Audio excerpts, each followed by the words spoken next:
Olá, amiguinhos e amigolas, sejam bem-vindos a mais uma review aqui no nosso canal Rádio de Pilha Driver. Hoje eu vou tratar do evento NJPW Power Struggle 2018, que foi a culminação de toda a turnê do Super Junior Tag League deste ano. O evento aconteceu na manhã de sábado aqui no Brasil, dia 3 de novembro de 2018, lá na Edion Arena Osaka, em Osaka, no Japão. O público presente foi algo em torno de 5.400 pessoas, mais precisamente 5.441, e o show foi transmitido ao vivo pelo NJPWWorld.com. Nós tivemos o Kevin Kelly e o Chuck T nos comentários, ao invés do Don Callis, que tem seus compromissos externos, e também do Lenny Poffo, que por qualquer motivo que seja, por qualquer crítica que ele tenha recebido, não foi convocado para o evento. Então eles colocaram o Chuck T, que já tem alguma experiência aí na PWG, enfim. Vamos tratar em si, prometo não me exceder, agora vamos tratar das lutas, não vai ter reclamação indevida, não vai ter rigorosamente nada do que teve na última live, então não se preocupem quanto a isso. O evento foi bem legalzinho, então a gente vai começar a tratar dele a partir de agora. A primeira luta foi uma 8-man tag team match entre a Taguchi Japan com ACH, Chris Sabin, Ryusuke Taguchi e o Toa Henare, derrotando El Soberano Junior, Jushin Thunder Liger, Tiger Mask e Bolador Junior. Essa luta durou 6 minutos e 10 e acabou após um X-Factor em equipe aplicado no Soberano Junior. O ACH e o Taguchi aplicaram esse golpe, que é um wheelbarrow com X-Factor, enfim, e o Soberano Junior foi quem comeu a fall. Essa foi a típica luta de abertura aí dos grandes eventos da New Japan Pro Wrestling. E pasmem, em 6 minutos eles conseguiram ser melhores do que praticamente todo o Crowd, por exemplo. E olhe que eles só fizeram comédia. A Taguchi Japan, com essa ideia de serem um time de rugby, me chamou a atenção. Eu gostei da exibição do Toa Henare, que é um nome que nós temos que prestar alguma atenção para o futuro. E no mais, não tem muito o que falar não. Foi um combate bem interessante para abrir um show e para entreter o pessoal. Na minha visão, só o El Soberano Junior que foi meio que um ponto destoante, mas todo o resto foi bem interessante. Aí acabou a luta, festa, alegria, todo mundo se congratulou. E bem, se é um motivo, se você precisa de um motivo para entender por que esses caras estão lutando na Open Match, todos eles participaram da Super Junior Tag League e meio que ganharam isso aí como um prêmio de consolação, porque não chegaram à final do torneio. Normalmente, toda essa turnê estava sendo aberta pelos Young Lions. E o principal show acabou sendo aberto pelo pessoal que foi eliminado da Super Junior Tag League. Dando prosseguimento, a segunda luta deste card foi uma 6-man tag team match com a Bullet Club OG, Rob Eagles, Tama Tonga e o Tangaloa, ainda acompanhados pelo Taiji Shimori e o Jado, derrotando a Great Bash Hill com o Toji Makabe e o Tomoaki Honma e o Kushida. Essa luta durou 7 minutos e 39 e acabou após um gun stun do Tama Tonga no Kushida, sendo que teve alguma maracutaia por aí. A luta foi bem ok, não foi nada de tão especial, mas serviu para dar uma fortalecida no programa do Ishimori com o Kushida, porque ele interferiu no combate atacando com a muleta, porque o Ishimori não pode lutar porque tá com a lesão no joelho, não sei o que, a história é essa. Meus amigos, que combate que nós vamos ter no Wrestle Kingdom 13. Tirando esse propósito aí, que foi desenvolver, dar um pouco mais de gás na rivalidade do Ishimori com o Kushida para a luta deles no Wrestle Kingdom, não houve qualquer outro propósito a não ser irritar o público com as interferências da Bullet Club contra os Babyfaces. Como eu estou há tempos assim sem acompanhar, ainda tá um pouquinho difícil para entender essa nova dinâmica da Bullet Club, mas a gente vai se adaptando. A terceira luta da noite foi uma tag team match com a Chaos, o Beretta e o Kazuchika Okada, derrotando mais representantes da Bullet Club OG, o Bad Luck Fale e o Jay White, acompanhados do Gedo. Essa luta durou incríveis 4 minutos e 32 e acabou quando o Beretta reverteu um Bad Luck Fall em um Cradle, um roll-up. Enquanto isso, o Gedo tava segurando a perna do Okada para ele não interferir. Essa luta, na verdade, não foi uma luta, foi basicamente um angle de brawl, que não acabou em momento nenhum. Mas foi bem interessante, né? Teve pouca ação dentro do ringue, tirando apenas o final, talvez, né? Foi basicamente o final que se passou dentro do ringue, o resto não. O Okada já tem o seu próximo programa de rivalidade e eu tenho expectativa muito positiva para o que ele e o Jay White podem fazer no Wrestle Kingdom. Eu acho que essa é a chance do Jay White de finalmente se tornar um dos grandes nomes da New Japan, assim como também eu acho interessante a ideia do Okada trabalhar num programa como esse, um Rio Pentelho, que a gente quer muito ver ele derrotando, porque os programas dele como campeão, a gente queria ver ele ganhando para ele reter o cinturão, a gente não queria ver ele derrotando os Rios em si, a gente só queria que ele ganhasse o cinturão, ficasse com o cinturão infinitamente, porque ele fazia grandes combates. Com o Jay White o caso já é diferente, a gente quer ver ele destruindo o Jay White, porque ele é muito chato. Se você não sabe, a história dessa rivalidade do Okada com o White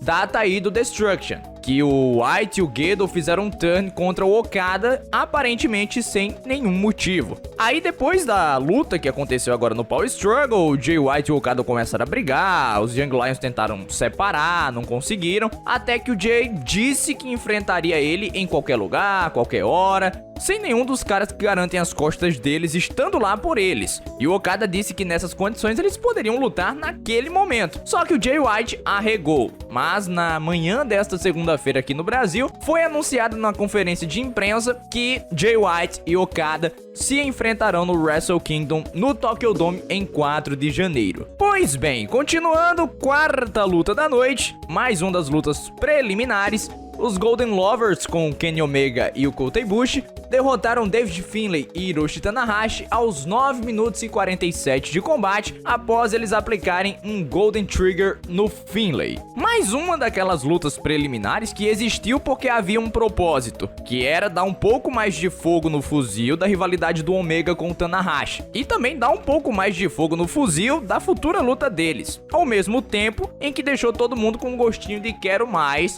pra ver mais Omega vs Tanahashi, porque vai ser muito interessante esse combate deles do Wrestle Kingdom. Eles sempre colocam alguém do nível do David Finlay pra comer o pinfall, e eu falo no nível dele dentro do plantel, né? É clássico. É incrível também como a New Japan coloca o Okada na terceira luta da noite, o Omega e o Tanahashi na quarta, em lutas curtas e tecnicamente não ao nível deles, e mesmo assim isso é efetivo e não os prejudica. Impressionante. Eu gostei da intensidade e do desempenho de todos. Todos trabalharam num ritmo interessante para uma luta preliminar. E, bem, não é nada que você precise loucamente assistir, mas se você quiser, será bem-vindo. Não é problema não assistir. Eles trabalharam numa intensidade bacana. A quinta luta da noite, porque lá era noite, aqui era madrugada, era começo de noite pra lá, fim de tarde, começo de noite, foi a final da Super Junior Tag League de 2018, uma three-way match, com a Roppongi 3K com o Sho Yu derrotando a Suzuki Gun, com ele Desperado e o Yoshinobu Kanemaru, e Los Ingobernables de Japón, o Bushi e o Shingo Takagi. A luta durou 15 minutos e 55 segundos e acabou após o Show aplicar um Shock Arrow no Desperado. Você me pergunta, por que tem 3 times na final se só tem 2 grupos? Pois bem,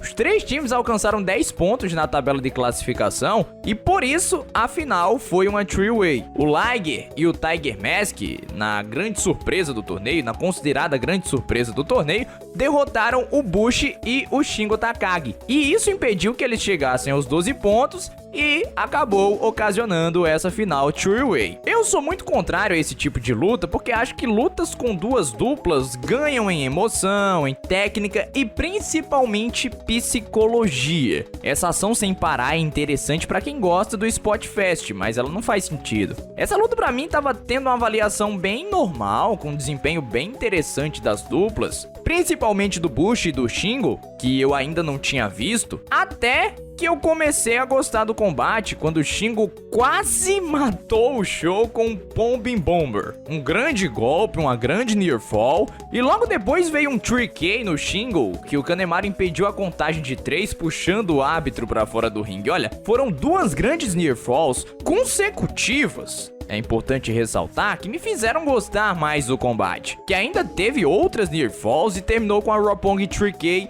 conquistando o Super Junior Tag League pelo 2º ano consecutivo. Agora, pra finalizar de vez a redenção, só falta eles pegarem o cinturão de volta no Wrestle Kingdom. E, ironicamente, a luta anunciada para o Wrestle Kingdom na conferência desta segunda foi uma reedição da final. Ok, né? Pela boa construção, assim, que essa luta teve, eu recomendo que vocês vão assistir, caso vocês gostem do estilo. Não sei o que esperar do Wrestle Kingdom, acho que vai ser a mesma coisa, vai ser legal do mesmo jeito. Sexta luta da noite, credo Deus em cruz, foi a Never Openweight Title Match, com o Hiroki Goto derrotando o campeão Taichi aos 15 minutos e 2 segundos para conquistar o cinturão, e isso aconteceu após ele aplicar um GTR. Originalmente o adversário seria o Will Ospreay, mas ele tá machucado. Então Hiroki desafiou o Taichi durante a turnê pela última vez, sendo que o Taichi já havia sido responsável por encerrar o terceiro reinado do Goto como campeão. Eu tenho que dizer que eu chorei vendo a entrada do Taichi,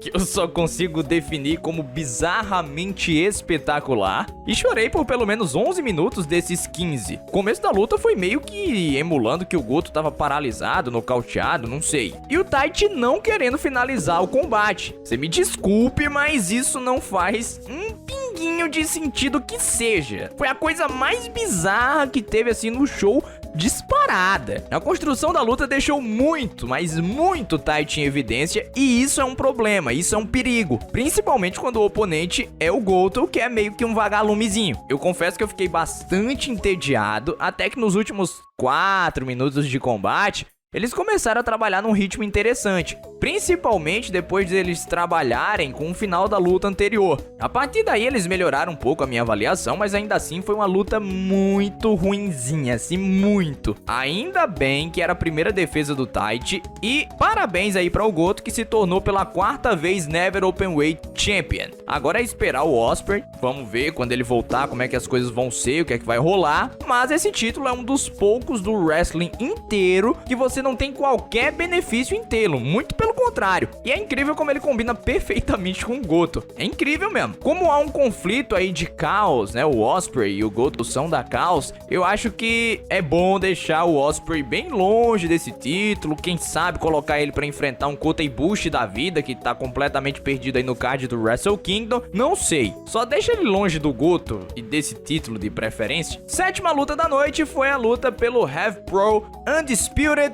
British Heavyweight Title, que estava em posse do Tomohiro Ishii, e ele derrotou o Minoru Suzuki com 19 minutos e 21 de luta após aplicar um Brainbuster, então reteve o cinturão. O Ishii, que ganhou esse cinturão no Global Wars de 2018, aí o evento em parceria da New Japan com a Rev Pro, e essa era a revanche. Vamos lá, o Ishii tem 42 anos, quase 43, o Minoru Suzuki tem 50. Se você somar, isso são 93 anos dentro do ringue. Aí você tira suas próprias conclusões e vê que os caras tiveram a melhor luta da noite.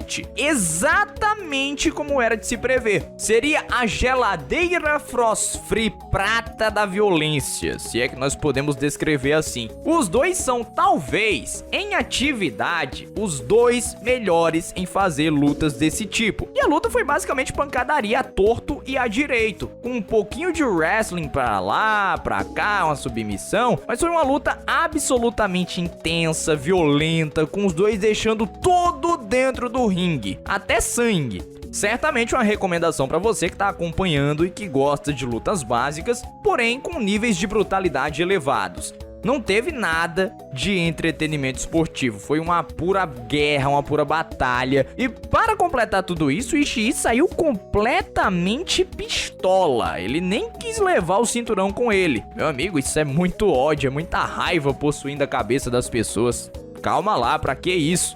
O co-main event da noite foi uma singles match com Tetsuya Naito derrotando o Zack Sabre Jr., acompanhado do Taka Michinoku, aos 20 minutos, 20:12 ali, após aplicar um Destino. Essa luta foi feita após 2 vitórias importantíssimas do Zack Sabre Jr. contra o Naito, uma sendo na primeira noite da New Japan Cup e a segunda sendo na última noite do grupo B do G1 Climax.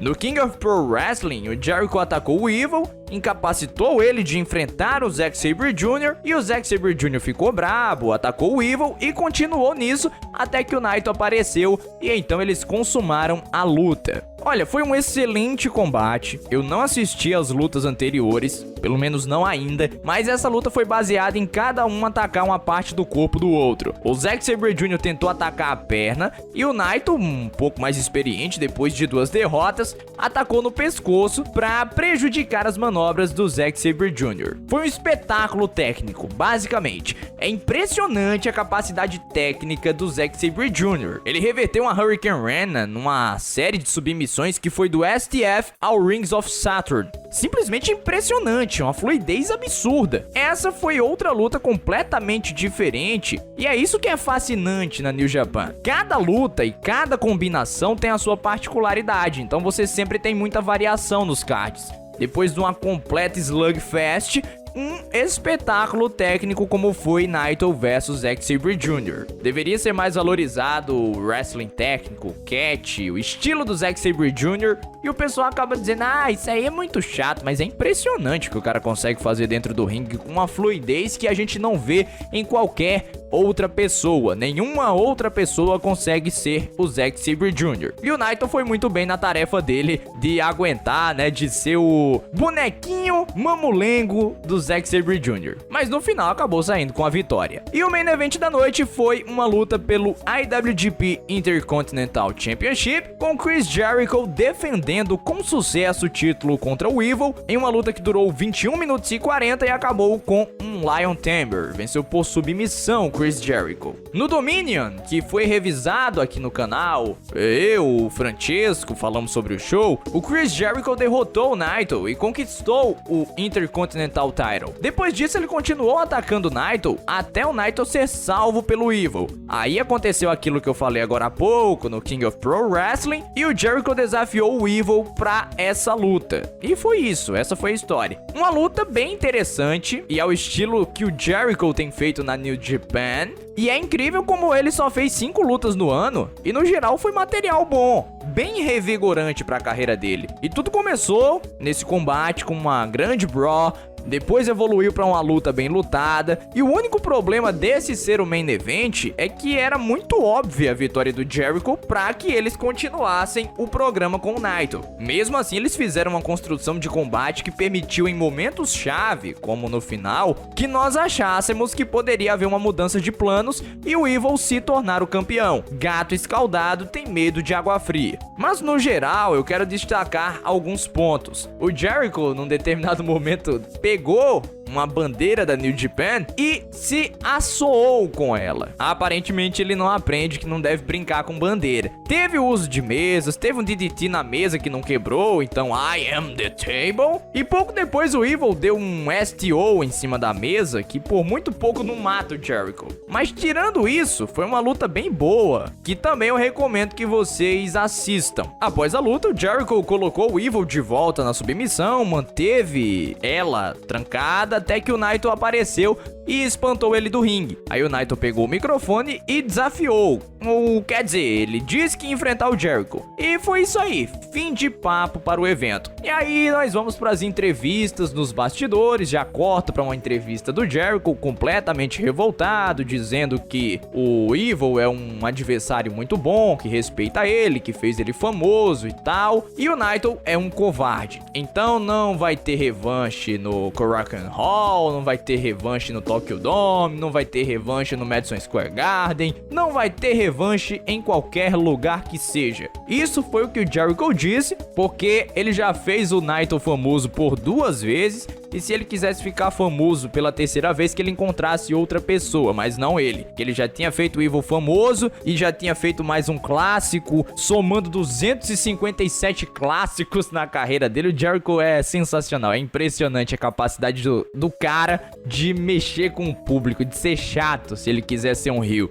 Mas o que é que acontece? Chega a conferência de imprensa na segunda-feira e eles anunciam que realmente vai acontecer a luta no Tokyo Dome, vai ser a luta do Wrestle Kingdom, contra a vontade do Chris Jericho, que definitivamente não queria que tivesse uma revanche, o que é que acontece? Vai ter revanche sim e vai acontecer no Wrestle Kingdom em 4 de janeiro. Bem, concluindo, Power Struggle teve um undercard bem fraquinho, assim, né, a nível New Japan, tirando a construção aí da rivalidade do Okada com Jay White. A final do Super Junior Tag League e as 3 últimas lutas merecem em si ser assistidas, sem dúvida nenhuma, e o resto você pode pular. No geral, foi um show bem sólido, interessante de assistir, mas longe de ser um dos clássicos da história da New Japan. Só foi importante para dar prosseguimento em algumas histórias, cumprindo seu papel como o último evento grande e importante antes do Wrestle Kingdom, que acontece aí no ano que vem. Portanto, reviews da New Japan só no ano que vem, no começo do ano que vem, lá em janeiro, com o Wrestle Kingdom, tá certo, pessoal? Peço que você deixe seu comentário, o que é que você achou do evento, o que é que você tem a dizer sobre esse evento.